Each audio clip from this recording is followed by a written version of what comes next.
In this documental, we'll talk about Al Capone by Nicolás Durán and Juan David Fawcett. First, you should know what happened in the 1920s.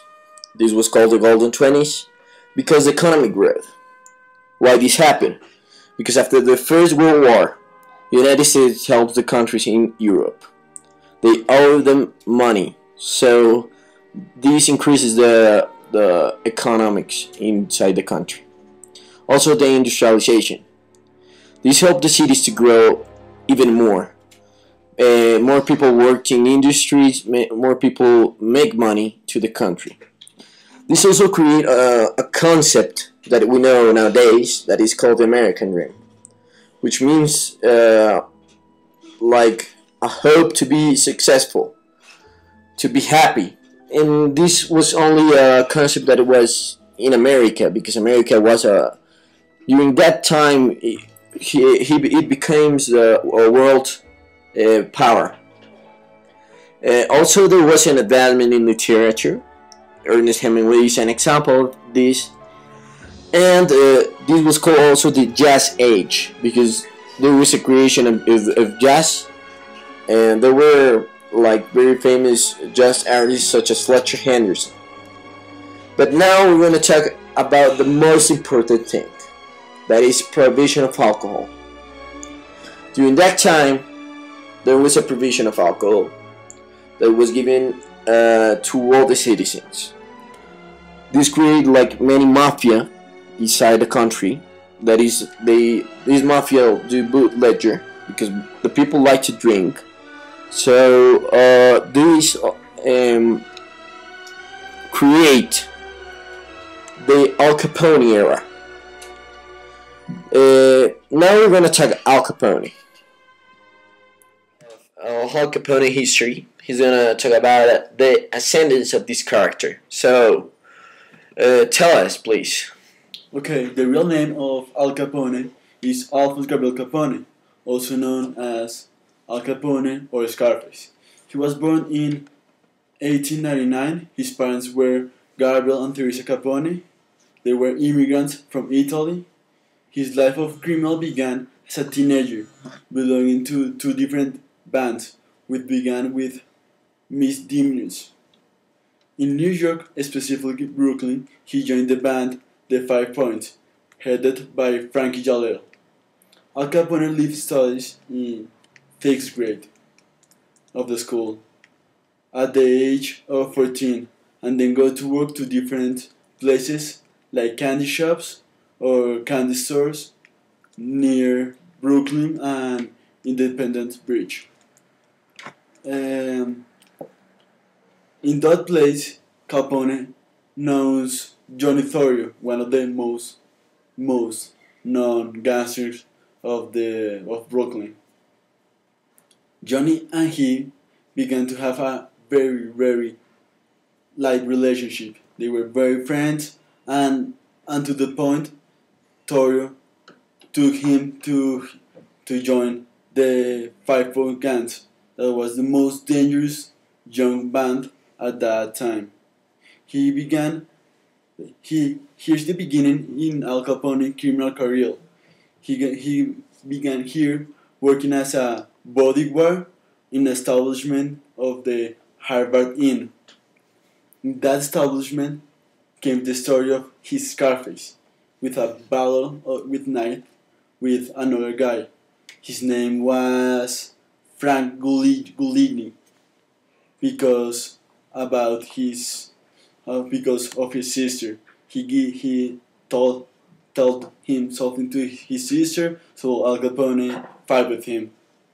And he married in 1918 with an Irish woman called Josephine Coughlin.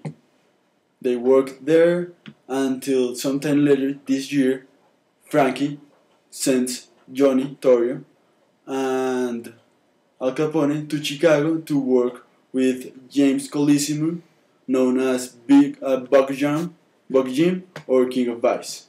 Okay, thank you very much.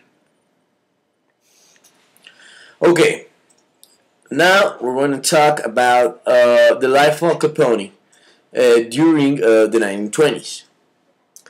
As it was explained before, shortly thereafter, Torrio, his friend, became head of the band thanks to the murder of his boss at one of their own promises. Not sure if it was eliminated by Frankie Capone or Yale. In any case, entrusted Torrio Capone already in the 20s. He managed the direction of the organization of the band, dedication to exploitation and prostitution, illegal gambling, and trafficking alcohol. Before the retreat in 1925, Torrio Capone finally took over, quickly associated with the mafia, and took over the Chicago underworld after defeating all of his rivals in the series of wars, whose trigger was the murder of Charles Dean O'Banion. By 1926, Capone was in control of crime in the city, defeated Miles O'Donnell's band, and was able to control all the bands but two of Alelo Bugs Moran. In this situation, Capone took action, and less than a month his men killed all the members of the band Alelo. Also, clashes between gangs led to moonshafting the garage in 5 liters of the gang of Bugs Moran, Valentine's Day in 1929. Although the details of the massacre of St. Valentine's are still being discussed, and no one was prosecuted for the crime. The killings are attributed to Capone and his men, especially Jack Machine Gun McGurn, who could have done the shooting. He was the one who made the shooting. And when planning this slaughter, Capone was trying to eliminate his rival, Bugs Moran Irish, but he arrived late for the appointment and escaped, to severely wounded. Now Nicolas is going to explain the end of the 20s.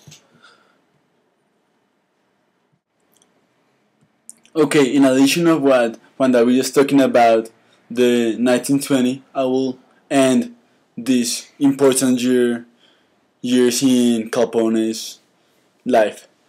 As Juan David said, there were a fight between different gangs, and Capone wanted to kill all his enemies, so he created the crime syndicate with the assistance of different mobs like Frank Nitti, Campagna, Guccio Cicerone, Gusk, and Ficciditi, becoming the king of the underworld in the city of Chicago. Although his power was very big, he never went to expand his power. He only was the king in Chicago. Although his name was very feared and respected in the underworld of all the country. After disposing of his rivals, Al Capone went enraged by the illegal trafficking of alcohol caused by prohibition, and thought their vast underground network of casinos. It is estimated that in 1927 Capone's fortune amounted to $100 million. His former mentor, Johnny Torrio, was shot after one fight by the enemy's rivals, and died with a severe wound in February 14 of 1921. Here ends the period of the 1920s in Al Capone's life. So now we're going to talk about the descendants of Al Capone and his death. Okay, this started with an agent of the agency to ban, named Elliot Ness, and his incorruptible agents, the Untouchables, named at that time. This IRS agent, Frank Wilson, who was able to find receipts related to the income Capone was illegal gambling and tax evasion for that income. Then he was taken to trial. Indictment occurred in 1931. Al Capone was convicted on 17 of October in 5 of the 3 counts and sentenced to 11 years in federal prison. He was initially sent to a prison in Atlanta in 1932. However, the mobster was still able to control most of their business from this facility, and ordered his transfer to the prison of Island of Alcatraz in August 1934. Here, Capone was strictly warded and was forbidden any contact with the outside. In overturning this prohibition and its leader under confinement, the Capone empire soon began to be weakened. By the middle of 1930s, while in Alcatraz, that was one of the most famous prisons in the world, he couldn't work with their partners. He was also known in that jail as a very important man because of his expert fighting techniques. Although by the time Capone started to develop dementia and syphilis, he passed he passed a prostitute as a young man.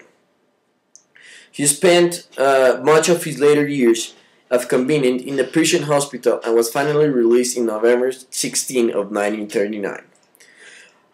He was ruined. Physically, he was weak and had a deteriorating mind. He retired to his prosperity in Miami Beach, Florida, where he retired from the outside world. On January 21, 1949, Capone had a stroke and died 4 days later pneumonia. They found him dead in bathtub, probably due to his syphilis. He was buried in Mount Olivet Cemetery and taken to Mount Carmel Cemetery west of Chicago, near remains of his father and his brother. Okay, to conclude our presentation, we'll talk about how the influence of Al Capone. He's one of the most notorious American gangsters of the 20th century. He has been subject of numerous articles, books, and films. Capone's personality and character have been used in fictions as a model of a crime role and a criminal mastermind. His stereotype of image of a mobster have been used as a base for all the creation of different characters. His accent, his mannerism, facial construction, physical stature, and parodies of his name have been used for numerous gangsters in comics, music, movies, and literature. One example in literature is in the novel of Kingsley Friedman, The Love Song of Edgar Hoover, where he features as a main character. In the films, we have a lot of movies, but the first one, filmed by Rod Steiger in 1959, called Al Capone, or in Robert De Niro's The Untouchables in 1987, or in Murray Bradham in The Dillinger and Al Capone in 1995. In music, we can have one song Al Capone transcribed called Madonna Mia while he was in prison. This song was a redemption of his love, of what he feels. In Madonna Mia, he expressed all the feelings he had while he was in prison, while he couldn't talk to his loved ones, to his wife. But in May of 1999, this song was the first time in history was recorded.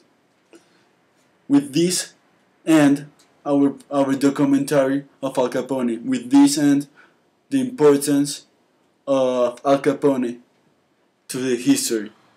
How he is one of the major characters in the 20th century.